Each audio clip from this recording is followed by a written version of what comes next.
Bonjour chers amis, bonjour chers souscripteurs de MH, bonjour chers Ivoiriens. Je me permets de parler ce jour pour éclaircir un certain nombre de points et de détails. J'ai cru voir dans la presse il y a quelques heures un certain nombre de choses sur la situation de l'agrobusiness en Côte d'Ivoire. Je souhaite qu'on évite les amalgames. Parce que MH est une entreprise à part. Et MH a sa particularité que d'autres n'ont pas forcément. Évitons donc de faire les amalgames. Quand on me dit que tous les revenus des entreprises d'agrobusiness tournent autour de 22 milliards, MH pèse plus de 10 fois ce chiffre. Encore une fois, je réitère ma volonté de payer mes souscripteurs jusqu'au dernier. Je souhaite tout simplement que ceux qui ont pris la décision de gérer nos comptes les libèrent et que nous puissions recommencer à travailler. Aujourd'hui, on fait énormément d'amalgames. MH est une escroquerie, MH est tant, MH est tant. MH fait partie du groupe Agronomis qui est constitué d'au moins 16 entreprises. Et le total des assets de ces 16 entreprises représente plus de 250 milliards.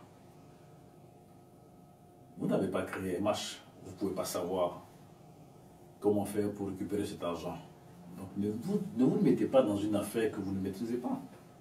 Aujourd'hui, cette situation crée des drames en Côte d'Ivoire, crée des drames à l'étranger. Des pères de famille se meurent, des pères de famille sont expulsés de leur maison, des gens perdent leur dignité parce qu'ils ont pris des engagements qu'ils espéraient pouvoir tenir avec les contrats avec MH.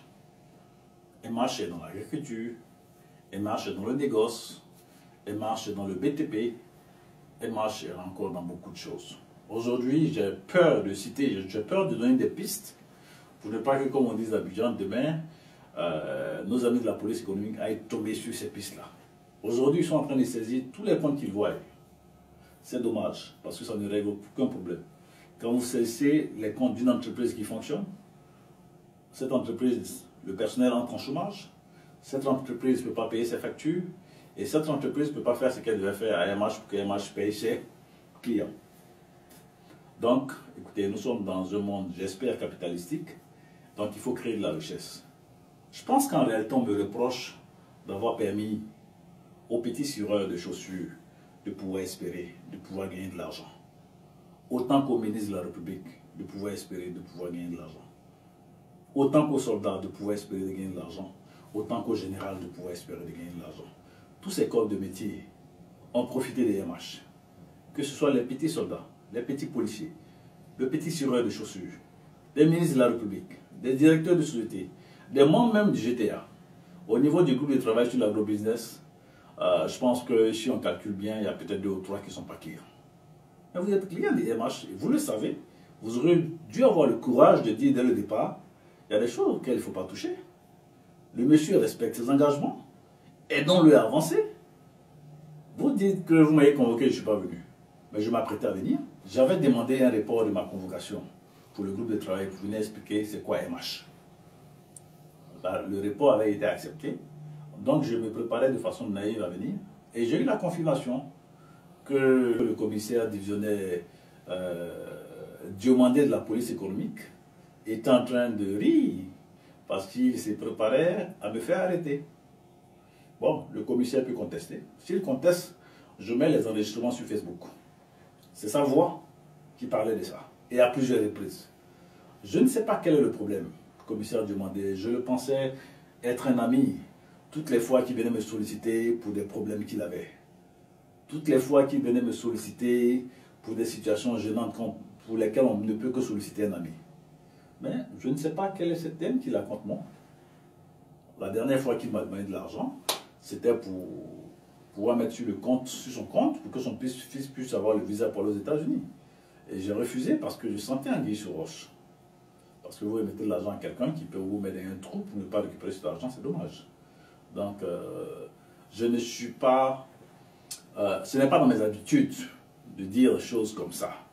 mais c'est parce que j'en ai marre. J'en ai marre, sinon des gens dans ce pays à qui j'ai rendu des services, il y en a des tonnes. Mais je ne vais jamais citer de noms. Si j'ai eu à citer le nom du commissaire Diomandé, c'est parce que là j'en ai marre, parce qu'il exagère. Et ce qu'il raconte, ce qu'il dit, c'est dommage que quelqu'un qui soit digne, qui soit un père de famille, s'abaisse à faire ce genre de choses. Le commissaire Diomandé envoie ces éléments chez moi à la maison, pendant que ma compagne est absente, entre dans ma chambre avec ces éléments. Des bijoux disparaissent, des montres de valeur disparaissent. Chacun de ces éléments prend un carton de vin pour partir. C'est quoi? C'est des échantillons? Vous avez demandé la permission à quelqu'un? Terrorise, il y a des enfants à la maison, c'est dommage, il y a des choses qu'il ne faut pas faire. Aujourd'hui, vous entrez dans toutes nos sociétés, toutes nos filiales, toutes les entreprises dans lesquelles nous avons des intérêts, vous fermez les comptes. Vous voulez qu'on crée de la richesse comment? Quand demain on va parler de payer, vous voulez qu'on crée de la richesse comment? Vous vous rendez compte du temps que vous faites perdre aux gens? Vous êtes sans cœur. Il faut que vous arrêtez. Le président de la République n'a pas ce genre d'informations. Parce que là, vous abusez. Je fais peur à qui? Parce que je fais peur à des gens pour 2020, les gens m'aiment trop, je suis trop populaire, la politique en elle-même ne m'a jamais intéressé. Vous voulez que je m'y intéresse? Ça, c'est pas mon job. C'est Dieu qui décide. Si Dieu me demande de m'intéresser à la politique, que ce soit en 2020, je vais le faire. Mais, à mon âme et conscience, c'est pas mon job. Je ne suis pas politicien, j'ai toujours dit que moi, mon job, c'est de créer de la richesse. Et j'ai réussi à le faire. Quand on me dit que nos ressources ne peuvent pas payer, j'ai fait comment pour payer 40 milliards? 40 milliards à des milliers d'Ivoiriens. Dans un seul mois, je ne vais pas vous citer le nombre des autres mois. Parce qu'aujourd'hui, franchement, je vous dis la vérité, j'ai peur de donner des informations. Parce que là, que vous m'accusiez d'autres choses encore, là, on parle déjà de blanchiment. Écoutez, suivez mon regard. Quand on fait toutes ces enquêtes, on sait que ces enquêtes sont menées contre une seule personne. Mais mon problème aujourd'hui, je ne sais pas pourquoi c'est mené contre moi. Parce que les gens ont profité du système. Les gens ont profité du système. Donc, pensez un peu aux personnes désespérées qui ont besoin de payer leurs factures d'électricité, qui ont besoin de se soigner, qui ont besoin de mettre les enfants à l'école. Pensez à ces personnes, dégelez les comptes, dégelez les vrais chiffres. Venez pas dire que toutes les entreprises d'agro-business sont venues mieux. De quoi vous parlez? Ça n'a pas de sens. Donc arrêtez ce massacre. Arrêtez ce massacre. Et ce qui me sort de mes boules, c'est l'arrestation arbitraire, je dirais le kidnapping de mon petit frère, Marcel Yapi, brillant fiscaliste. Il a fait quoi? Marcel Yapi ne travaille pas à MH, il ne travaille pas à Agromix.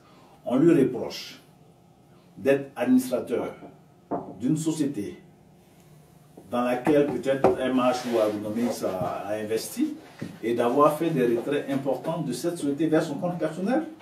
Mais ce n'est pas votre argent. Agronomix, M. Yapi, est-il allé se plaindre pour dire que M. Yapi Marcel est en train de retirer de l'argent pour mettre sur son compte personnel? Ce n'est pas votre problème, ne créez pas le problème où il ne doit pas être. Vous avez ouvert la boîte de Pandore. Êtes-vous capable de la refermer? La Côte d'Ivoire a de nombreux fronts sociaux aujourd'hui. Pourquoi vous voulez créer un autre front social? Pourquoi, messieurs? C'est de l'ignorance ou c'est de la méchanceté? Je suis désolé. Mais si vous le faites pour que je me taise, si vous le faites pour que je n'entre pas en politique, vous n'avez pas besoin de le faire. Moi, je fais déjà la politique. Je suis déjà le président de mes souscripteurs. Ils m'appellent tous président, pas peut-être parce que le président va être PDG. Mais beaucoup de mes souscripteurs m'ont dit que pour eux, je représente un espoir pour la Côte d'Ivoire. Je ne l'ai jamais pris au sérieux. Ils me le répètent, je leur dis, chut, n'en parle plus. Parce que si on parle, ils vont nous casser.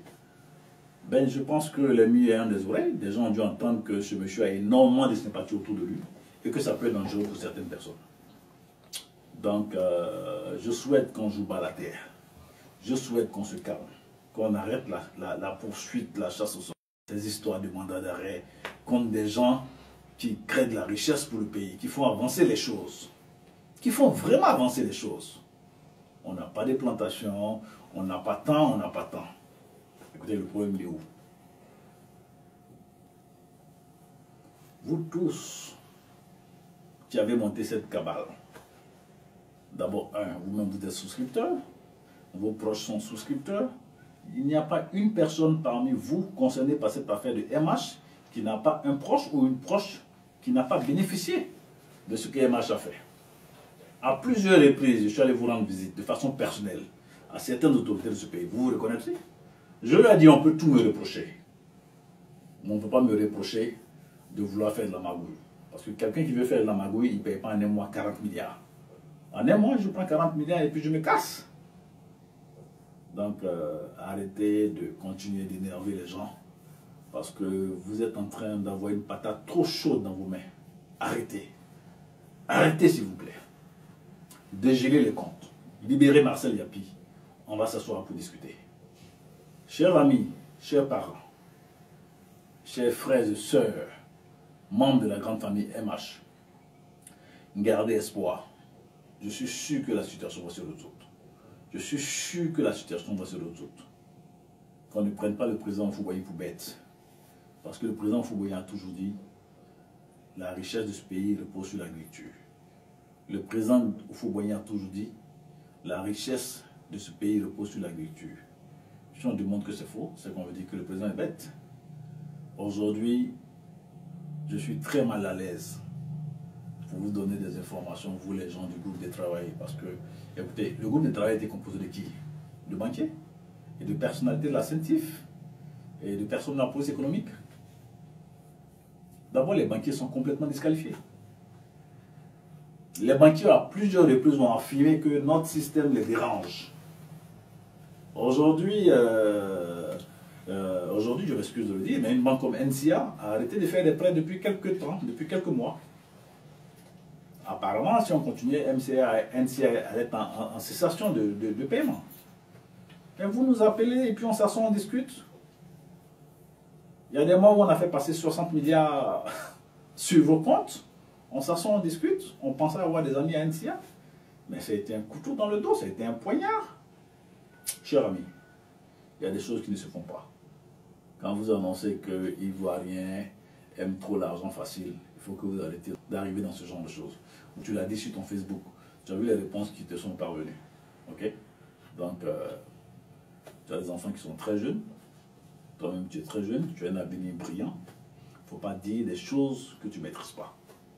Arrêtez de vous amuser avec cette affaire de MH. Parce que les personnes derrière MH, c'est des gens qui ont un cœur. C'est des gens qui sont prêts à aller très loin pour leur argent. Donc arrêtez de faire ce que vous ne devez pas faire. Dégeler les comptes, libérer Marcel, donnez-nous notre possibilité de nous mouvoir. Donnez-nous notre possibilité de nous mouvoir. Arrêtez de mettre ces saisies sur les comptes de nos entreprises. On va commencer à travailler. On va reprendre les paiements. Et puis on sera sorti de cette crise. À plusieurs reprises, j'ai approché certaines personnalités en Côte d'Ivoire. Je leur ai dit, l'agro-business est un très bon business. Mais nous partons vers une prolifération de petites sociétés. Il faut qu'on fasse un peu de régulation. À chacune de ces personnes que j'ai approchées pour leur en parler en ce temps, on m'a dit, c'est pas mon travail. Il faut aller voir telle personne. C'était une fuite en avant. Vous le connaissez, vous à qui j'en ai parlé. Donc, pour ceux qui me connaissent, je parle très peu. Mais aujourd'hui, là, ils m'ont un peu provoqué. Donc, je m'excuse si j'ai un peu dévié, si j'ai été un peu fort. Mais je pense qu'en conclusion, on doit retenir 3 éléments. La libération sans condition de Marcel Yapi, qui n'a rien à voir avec ce que vous reprochez à son frère. Le dégel des comptes. La liberté de travailler. Et les choses vont se normaliser. Là, vous avez ouvert la boîte de Pandore, c'est trop compliqué. Et vous le savez, c'est aussi compliqué pour vous que pour tout le monde. Vous n'auriez pas pu arriver à ça. Je vous remercie et j'espère qu'on se reverra très bientôt. Merci.